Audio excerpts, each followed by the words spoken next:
divertindo, dançando, cantando, junto com as vozes da ancestralidade, ou das muitas ancestralidades que estão aqui.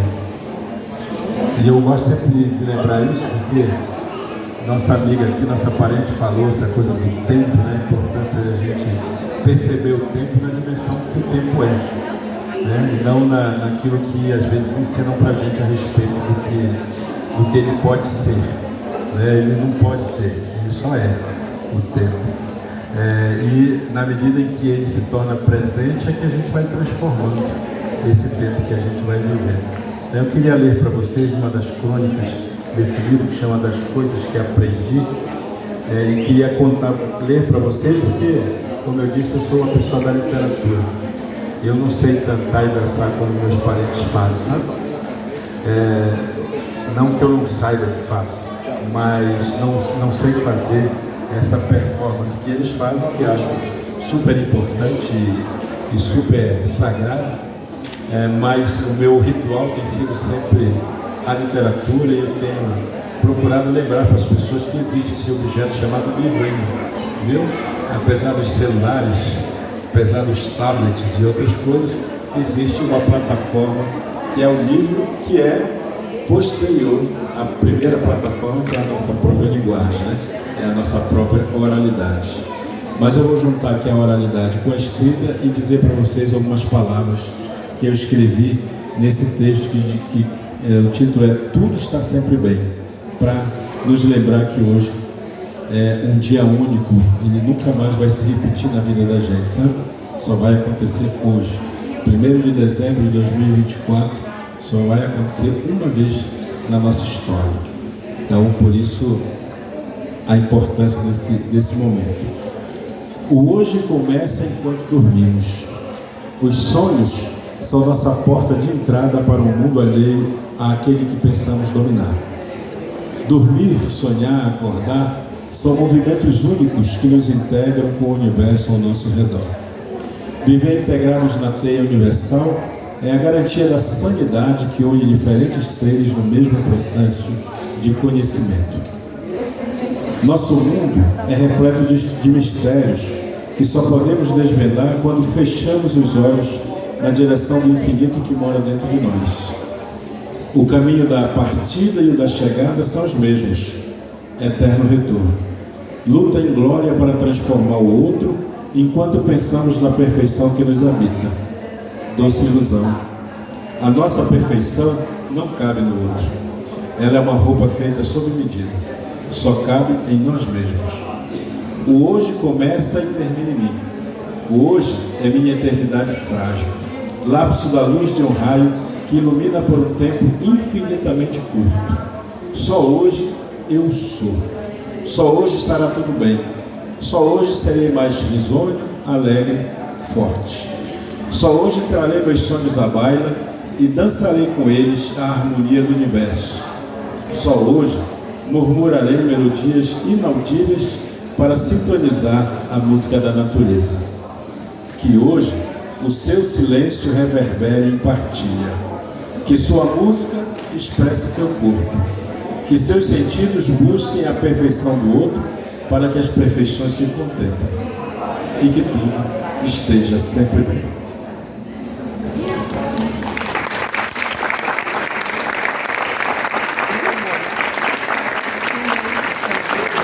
Gosto de ler esse texto justamente para nos lembrar, né, desse tempo não linear que os povos indígenas seguem, que é um tempo pouco compreendido pelo mundo ocidental, que prefere pensar o mundo de uma forma linear, de uma forma quadrada, né, de uma forma congelada até.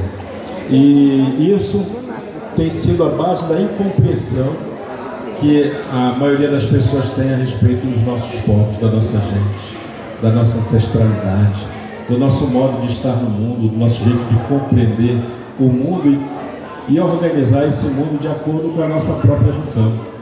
Essas duas visões de mundo, elas não se completam porque o quadrado não aceita o circular. né? O quadrado, as pontas do quadrado não conseguem circularizar para entender o modo indígena de estar no mundo, o modo indígena de se perceber no mundo. Isso só consegue, a gente só consegue entender minimamente que seja isso quando a gente vivencia um evento como este, quando a gente dança junto.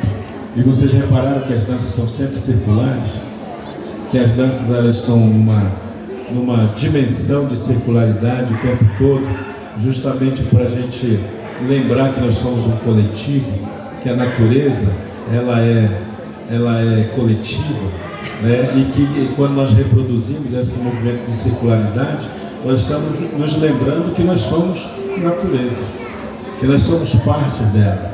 Portanto, é uma compreensão de existência que tem muito a ver com a nossa ideia de que se a gente abre mão de ser natureza, a gente abre mão da nossa própria existência. A gente abre mão do nosso próprio jeito de existir, uma vez que nos achar superiores à natureza é ir contra a ordem da própria natureza. E aí a gente, ao invés de se humanizar, a gente se desumaniza, na verdade, porque a gente começa a nos colocar como superiores e colocar a natureza como nossa serviçal, colocar a natureza como simplesmente algo para ser consumido, colocar a natureza como algo para ser dominado, como uma certa narrativa histórica, mitológica, nos foi apresentada, né? E na qual nós acabamos acreditando nessa história como sendo uma história verdadeira, e por conta disso também foi se criando toda uma visão de mundo baseada nessa leitura do tempo linear, no tempo do qual nós damos menos importância ao agora e damos muita importância ao depois, inclusive acreditando que depois dessa vai ter uma melhor para a gente viver, né? Depois dessa vai ter um paraíso para a gente ocupar, vai ter 20 virgens nos esperando em algum canto do outro lado da vida, né? E isso tudo tem a ver com a ideia de que nós humanos somos superiores à natureza que se alimenta dela mesma, né? Se alimenta dela mesma para poder existir. Agora, quando a gente pensa a nossa experiência de estar vivos como parte da natureza, a gente vai entendendo que, na verdade, nós somos parceiros, né? Nós somos irmãos. E não à toa, e vocês sabem disso, vou me sentir Roberto Carlos aqui. Muitas emoções. A gente vai percebendo justamente que, entendendo isso, a gente vai chamando, vai tratando a natureza como mãe. Não é à toa que os indígenas tratam a natureza como mãe, não é só porque a gente é poeta, é por isso também, é verdade, mas é sobretudo porque a gente sabe que a gente é parte da natureza. Ora, se a gente é parte, a gente saiu dela. Se a gente saiu dela, alguém nos pariu, né? A natureza nos pariu. Se a natureza nos pare, ela é nossa mãe. E se ela é a nossa mãe, o que o filho tem que fazer com a mãe? Tem que cuidar, né?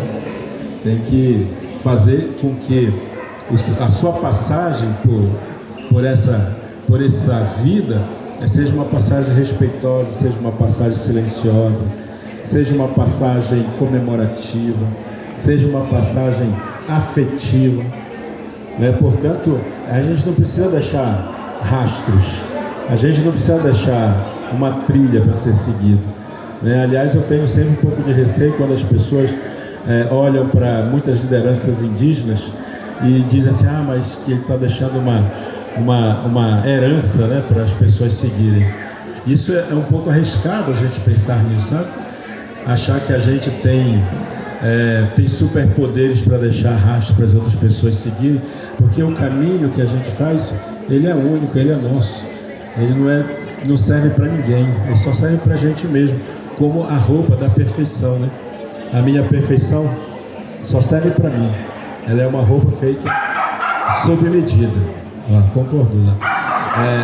é feita sob medida, ela só cabe em mim, né? Mas os outras, todas pessoas têm as suas perfeições, e essas perfeições têm que conversar, têm que dialogar, para poder a gente fazer um caminho de parceria, né? Fazer um caminho juntos, não querer um estar sobre o outro, mas a gente de fato caminhar lado a lado. Se a gente entendesse isso, seria tudo mais fácil.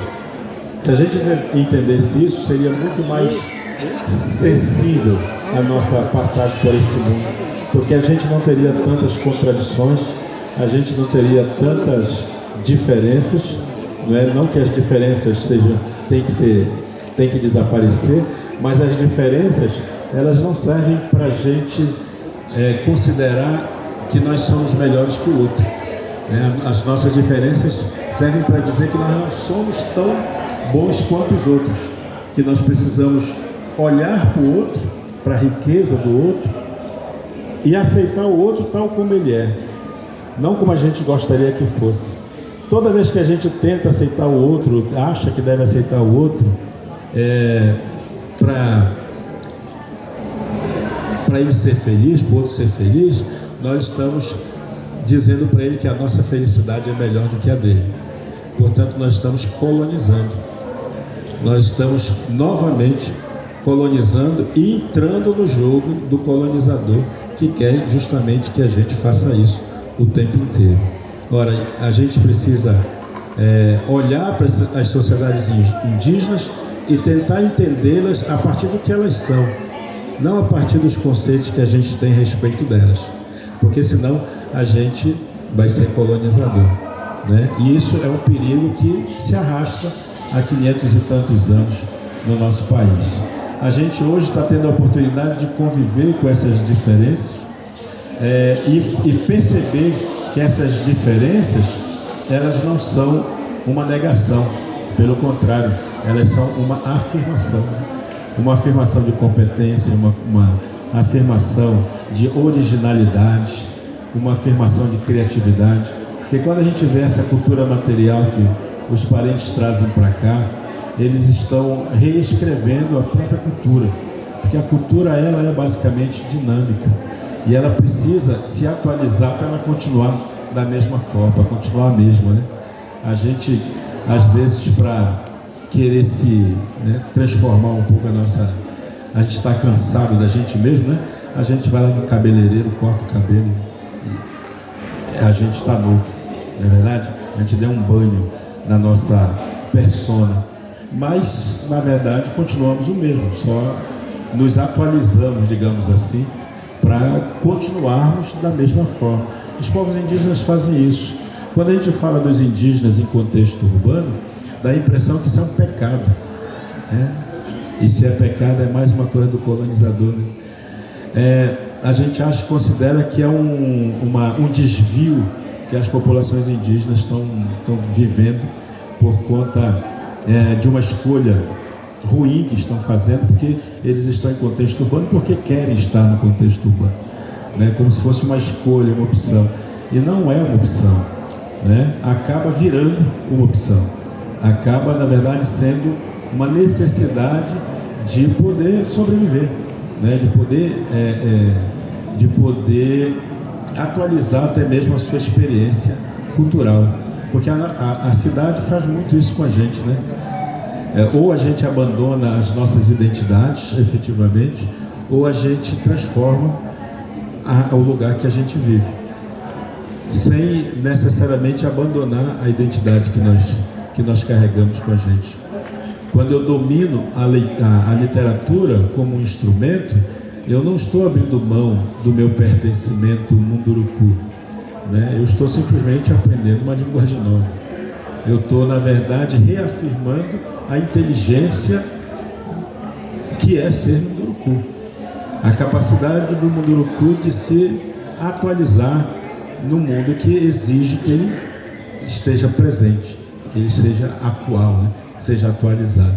Tá certo? Embora, obviamente, muitos de nós que vivemos em contexto urbano tenhamos as nossas dificuldades, como todo mundo, a gente tem isso que a Parente trouxe para a gente. Nós temos a nossa espiritualidade, nós temos a nossa ancestralidade, que carregamos com a gente para todo canto, ou melhor, talvez a ancestralidade nos carregue para onde ela quer que a gente vá, como nos lembrou também, aparente aqui na sua fala. Concluindo, eu diria para vocês assim que a oportunidade que nós temos hoje, dessa convivência, desse momento de sermos circulares, né?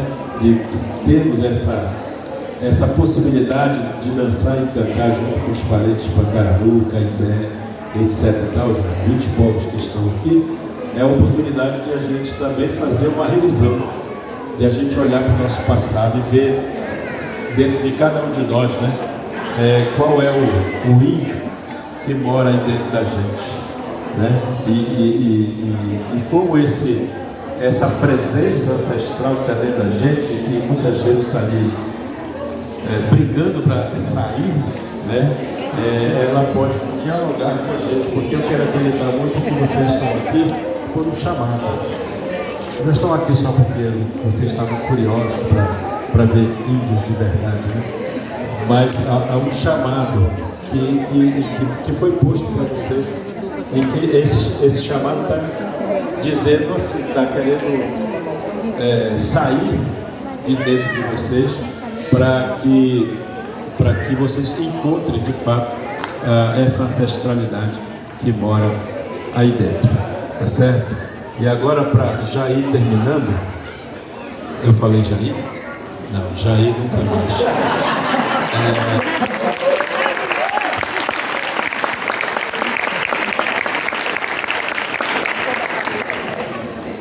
Para concluir,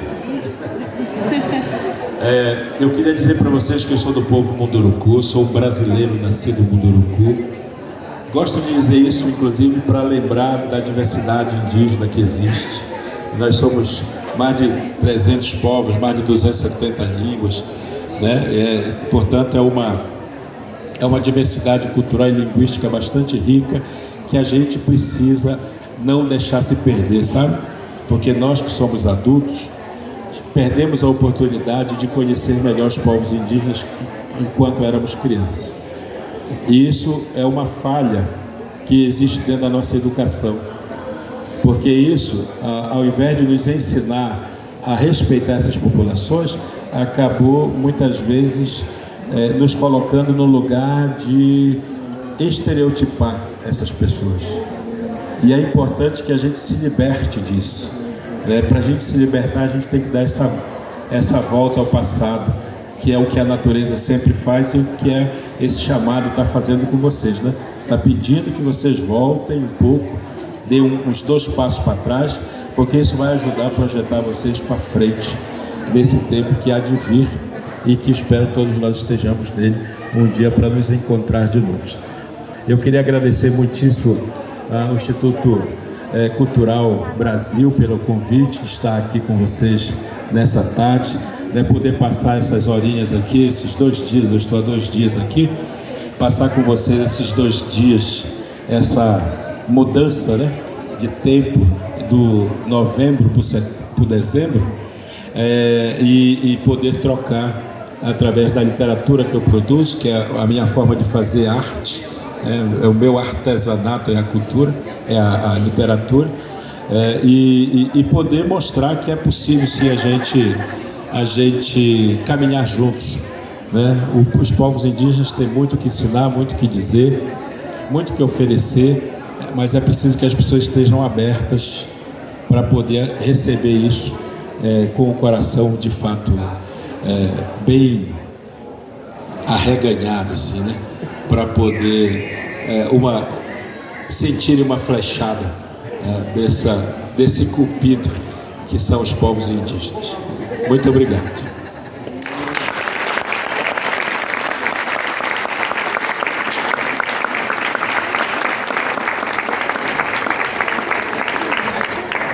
Cadê a nossa cerimônia? Cadê? Vou falar mais.